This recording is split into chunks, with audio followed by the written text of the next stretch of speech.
सीताराम दोस्तों, आज हम आपको NIOS सिलेबस का अर्थशास्त्र टॉपिक के बारे में विस्तार से समझाएंगे। अर्थशास्त्र क्या है, उसके क्या क्या मायने हैं, 18वीं 19वीं सदी में इसको क्या क्या नाम दिया गया, क्या परिभाषाएं हैं,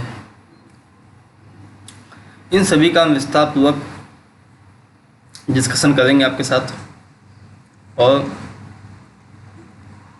जानेंगे कि हमारे लिए कितना इम्पोर्टेंट है। जो भी चीज़ें हाईलाइटेड हैं ये इम्पोर्टेंट हैं। पूरा चैप्टर मैंने बुक का लिया है। बड़े बड़े कोचिंग संस्थान जिसमें आप लोग बहुत ज़्यादा पैसा खर्च करते हैं वो सब इन्हीं चीज़ों को ही रिफ़र करते हैं।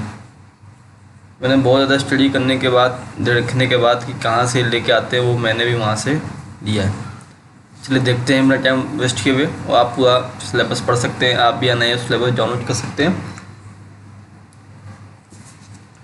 मेरा सिलेबस नहीं है, इंडियन गवर्नमेंट का सिलेबस है NCERT 3 के वो। चलो दोस्तों देखते हैं टाइम में बात किए हुए। अर्थशास्त्र क्या है? हमारे दैनिक जीवन में जो भी आर्थिक चीज़ें हों, सब वस्तुएं हों, बाजार हो, किसी चीज़ की मांग हो, किसी की पूर्ति करनी हो, कोई कीमत पूछना हो, महंगाई बढ़ रही हो, घट रही हो, बैंकिंग की बात हो, आपको टैक्स देना हो, किसी को ब्याज देना हो, ऋण देना हो, ऋण लेना हो, हमारे जीवन में सभी चीज़ें होती हैं। और इसी में क्या होता है, हम कोई वस्तु खरीदते हैं या बेचते हैं, अपनी आय का वितरण बताते हैं, कोई काम बजट बनाते हैं, कमाने के लिए कोई काम करते हैं, बैंक को पैसा जमा करते हैं या उससे निकालते हैं, कोई भी आर्थिक निर्णय लेते हैं। ये सभी चीज़ें अर्थशास्त्र के अंतर्गत ही आती हैं। देश विदेश विश्व की आर्थिक स्थिति पर जो हम ध्यान रखते हैं, सूचनाएं प्राप्त करते हैं, ये सब अर्थशास्त्र के अंतर्गत आता है। हमारे सामाजिक विज्ञान के क्षेत्र में अर्थशास्त्र का एक बहुत ही विशेष योगदान है। दोस्तों पहला समझ में आ गया आपको?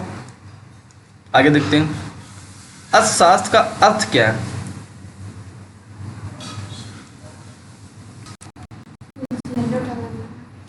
जो अर्थशास्त्र का अर्थ क्या है, जो ये वह एक विशाल, अत्यंत विशाल विषय है, सामाजिक विज्ञान का विषय है। कोई निश्चित परिभाषा आज तक दी नहीं गई है और इसका अर्थ आसान नहीं है देना, क्योंकि इसका सीमा क्षेत्र बहुत ही विशाल है, सीमित नहीं है। एक बहुत ही अत्यंत विशाल विषय है अर्थशास्त्र, लेकिन तब भी कुछ विद्वानों ने इसकी परिभाषा देने का कार्य किया है। जिस समय से सामाजिक विज्ञान के अध्ययन की एक पृथक शाखा के रूप में उभरा है, लोगों ने इसके अर्थ और उद्देश्य बताने का प्रयास किया है। सामाजिक विज्ञान से ही निकल के आया अर्थशास्त्र। सुनिए दोस्तों आगे देखते हैं।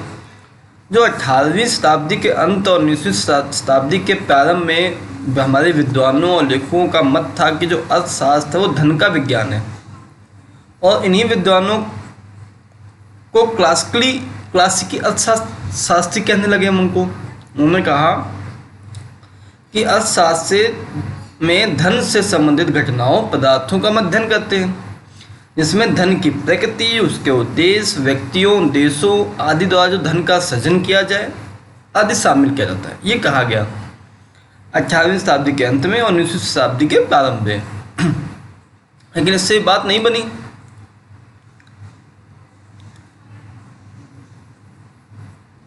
अब लोगों ने कह दिया, फिर उन्होंने कहा कि नहीं, ऐसे नहीं, कि धन की परिभाषा में समस्या ये हो गई कि ये केवल उन्हीं लोगों के बारे में बात करती थी जिनके पास धन होता था, और जिनके पास धन नहीं है वो धन होना तथा धन नहीं होना ने समाज को धनी और निर्धन दो विभागों में बांट दिया। अब 19वीं शताब्दी के आरंभ में क्या हुआ, अनेक विद्वानों ने सोचा कि अर्थशास्त्र को समाज के कल्याण के विषय में बात करनी चाहिए। हमारे जो दूसरे विद्वान आए उन्होंने कहा कि नहीं भैया, समाज के कल्याण के विषय में जो बात की जाएगी वो अर्थशास्त्र में बात करनी चाहिए, धन के बारे में ना हो। तो कह दिया गया कि अर्थशास्त्र को कल्याण के विज्ञान के बारे में भी देखा गया, और कल्याण की प्रकृति में प्राणात्मक और गुणात्मक दोनों का होता है। और पढ़ात्मक पहलू क्या होते हैं?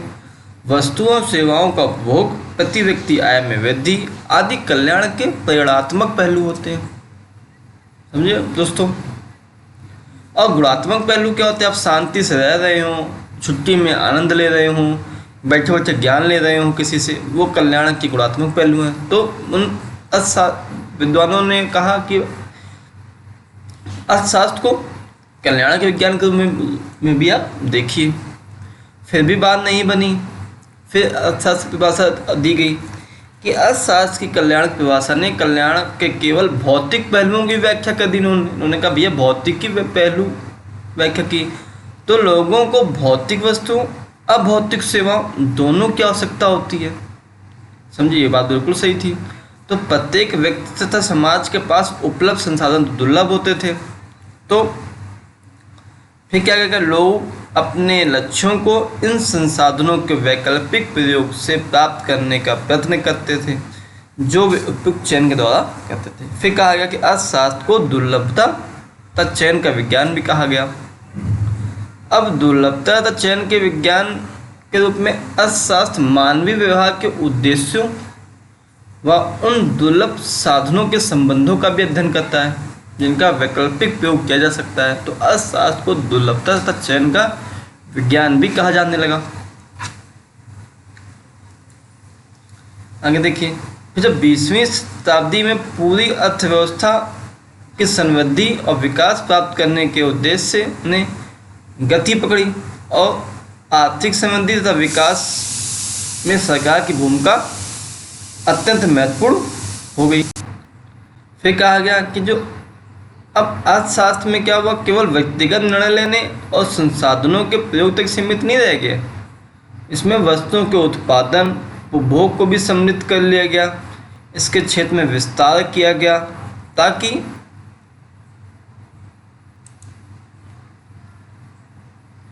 अर्थव्यवस्था में समृद्धि तथा विकास हो सके, ये भी बात कहेगी। इसलिए अब अर्थशास्त्र को कहा गया समृद्धि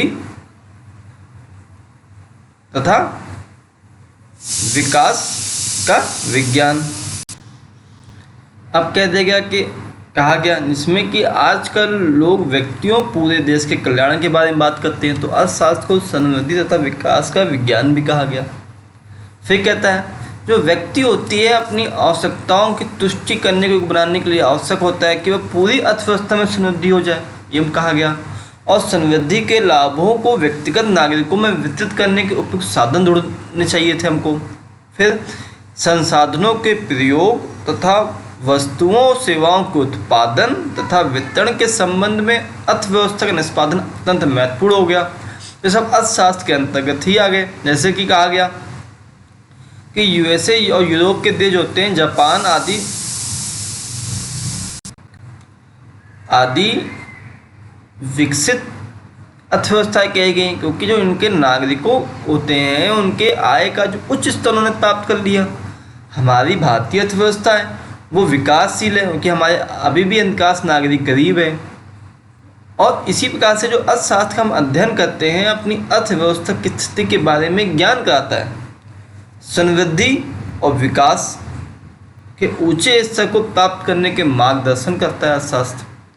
इसीलिए अब अर्थशास्त्र को कहा गया 20वीं शताब्दी के अंत में अर्थशास्त्रियों ने क्या किया, भावी पीढ़ियों के कल्याण और पर्यावरण की सुरक्षा में बात करना आरंभ कर दिया। इसीलिए अर्थशास्त्र को अब धारणीय विकास का विज्ञान भी कहा गया। संवर्धन समृद्धि तथा विकास का उच्च स्तर प्राप्त करने के लिए सारे विश्व की अर्थव्यवस्थाएं प्राकृतिक संसाधनों का शोषण कर पर्यावरण को प्रदूषित कर रही हैं। कहा कि भैया ऐसी अर्थव्यवस्था विकसित नहीं करनी कि पर्यावरण प्रदूषित होता जाए, तो ये भी ध्यान देना है किस प्रकार से पर्यावरण का सुरक्षित करना है, उसको ही आगे भी। अब समझ गए। अब अर्थशास्त्र की शाखाएं की बात हुई, दो शाखाएं अर्थशास्त्र की, व्यष्टि अर्थशास्त्र, समष्टि अर्थशास्त्र। व्यष्टि को बोलते हैं जी माइक्रो इकोनॉमिक्स और इसको मैक्रो इकोनॉमिक्स। व्यष्टि अर्थशास्त्र क्या है? माइक्रो माने होता है बहुत छोटा, अति सूक्ष्म, अत्यंत सूक्ष्म। अब अत्यंत सूक्ष्म होता है। अब सूक्ष्म कौन होंगे? हम ही लोग आएंगे, एक व्यक्ति आएगा पूरे महाद्वीप में या देश में या राज्य में। तो हम अत्यंत सूक्ष्म स्तर पर अर्थशास्त्र का अध्ययन करते हैं। वास्तविक अर्थ क्या है इसमें? एक समाज जिसमें सामूहिक रूप से अनेक व्यक्ति रहते हैं, सम्मिलित हों, लेकिन जो प्रत्येक अकेला व्यक्ति होता है वो इसका सूक्ष्म भाग होता है। इसलिए एक व्यक्ति के द्वारा लिए गए आर्थिक निर्णय व्यष्टि अर्थशास्त्र की विषय वस्तु माने जाते हैं। वो क्या है? माइक्रो इकोनॉमी है।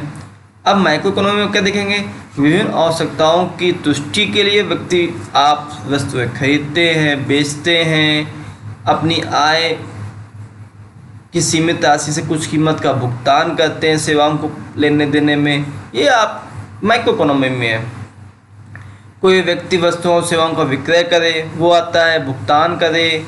हाँ, किसी वस्तु का उत्पादन करने के लिए एक व्यक्तिगत उत्पादक को क्या निर्णय लेना पड़ेगा आपको। ये सभी जो आएंगे ये माइक्रो इकोनॉमी के अंदर आएंगे। अब समष्टि अर्थशास्त्र क्या है? अब मैक्रो माने होता है बहुत बड़ा। ठीक है दोस्तों, ये होता है बहुत बड़ा। अब आप मैक्रो इकोनॉमी में क्या देखेंगे? अभी तो व्यक्ति थे, व्यक्ति से मिलकर पूरा समाज बना, और समाज के बाद हमारा सरकार बना, जो हमारी सरकार सभी का ध्यान रखे, गरीब अमीर छोटा बड़ा सबका ध्यान दे, वो समष्टि अर्थशास्त्र अर्थात मैक्रो इकोनॉमी आता है।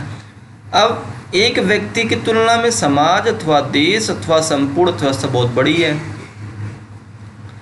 इसलिए संपूर्ण अर्थव्यवस्था के स्तर पर लिए जाए निर्णय वो समष्टि अर्थव्यवस्था की विषय वस्तु होती है, अर्थात मैक्रो इकोनॉमी होता है। इसमें सरकार क्या होता है? पूरे देश का प्रतिनिधित्व करती है, केवल एक व्यक्ति का नहीं करती है।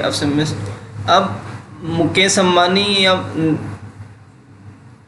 टाटा जी के बारे में सरकार ने देखेगी, वो मैक्रो इकोनॉमी में नहीं आएंगे, वो माइक्रो इकोनॉमी में आएंगे, क्योंकि वो एक व्यक्ति के अंतर्गत। लेकिन सरकार उनका भी ध्यान दे और अपना भी ध्यान दे और आपका भी ध्यान दे, सबका ध्यान दे, तो वो मैक्रो इकोनॉमी में आएगा। सबका ध्यान पूरे समाज का दिखती है। और ये नीतियाँ, जो भी नीतियाँ सरकार बनाती है लोगों की समस्याओं को हल करने के लिए, जैसे उदाहरण में देख लीजिए आप, करों को टैक्स लेती है, सार्वजनिक वस्तुओं पर खर्चा करती है, कल्याण संबंधी नीतियाँ बनाती है, ये सभी जो चीज़ें आती हैं ये आपका मैक्रो इकोनॉमी के अंतर्गत आता है। अब जो व्यष्टि अर्थशास्त्र होता था, माइक्रो इकोनॉमी होता है, वो क्रेता विक्रेता के रूप में अध्ययन करते हैं। एक व्यक्ति क्रेता के रूप में व्यक्ति वस्तु और सेवाओं पर धन या मुद्रा खर्च करता है, भोग व्यय जो खर्च करता है व्यय करता है, भोग व्यय कहलाता है। और हम सभी व्यक्तियों के उपभोग व्यय को जोड़ दें तो संपूर्ण समाज का समग्र उपभोग व्यय का ज्ञान प्राप्त हो जाता है, समझे आपको। और इसी प्रकार क्या करें, अगर व्यक्तियों की आयों को जोड़ दें तो संपूर्ण देश की आय राष्ट्रीय आय बन जाती है। और इन्हीं समग्रों से जैसे राष्ट्रीय आय, देश का कुल उपभोग व्यय आदि जो को भी अध्ययन किया जाता है, वो सभी हम समष्टि अर्थशास्त्र मैक्रो इकोनॉमी के अंतर्गत करते हैं। अब इसी में समष्टि अर्थशास्त्र का उदाहरण देख लीजिए, मुद्रास्फीति हो जाए अथवा कीमत वृद्धि हो जाए, ये केवल एक व्यक्ति को प्रभावित नहीं करती बल्कि संपूर्ण अर्थव्यवस्था को प्रभावित करती है। इसीलिए इसके कारणों को जानना, प्रभावों को जानना, नियंत्रित करना, ये सभी समष्टि अर्थशास्त्र के अंतर्गत आते हैं। अब बेरोजगारी की समस्याएं आ जाएं, आर्थिक संबंधी, आर्थिक वृद्धि, आर्थिक दुर्बलता, विकास आदि, देश की संपूर्ण जनसंख्या, ये सभी चीज़ें हम मैक्रो इकोनॉमी के इंटरनल ही समझते हैं दोस्तों। अब आगे देखिए, वास्तविक बनाम आदर्श अर्थशास्त्र क्या होता है। अब हम देखते हैं कि जो हमारी अर्थशास्त्र के अध्ययन में हमारे चारों ओर होने वाली घटनाओं, निर्णय लेने, नियम अथवा व्यवस्था बनाने, आर्थिक समस्याओं को हल करने के लिए जो भी हम नीतियाँ लागू करने के संबंध में वास्तविक तथा आदर्श दोनों पहलुओं को सम्मिलित करते हैं। वास्तविक अर्थशास्त्र क्या है, इस विषय में बात करता है के विषय में बात करता है, जबकि आदर्श शास्त्र क्या है, क्या होना चाहिए के विषय में बात करता है। जो वास्तविक अर्थशास्त्र है क्या है के विषय में बताएगा, जबकि आदर्श अर्थशास्त्र क्या है, क्या होना चाहिए उसके बारे में बात करता है। वास्तविक अर्थशास्त्र आर्थिक विषय में जो कुछ हो रहा है, जो हो सकता है के विषय में बात करता है, जबकि आदर्श अर्थशास्त्र चीज़ों के बारे में नैतिक मूल्यांकन उपलब्ध कराता है और हमको बताता है क्या होना चाहिए और क्या नहीं होना चाहिए। तो दोस्तों, आज के अर्थशास्त्र क्या था, अर्थशास्त्र के दो भाग क्या थी, मैंने आपको समझाया है। एनआईए उसका सिलेबस था, आप सभी लोग हमारे साथ बने रहे। आप सभी का बहुत बहुत धन्यवाद। जय हिंद, जय भारत दोस्तों।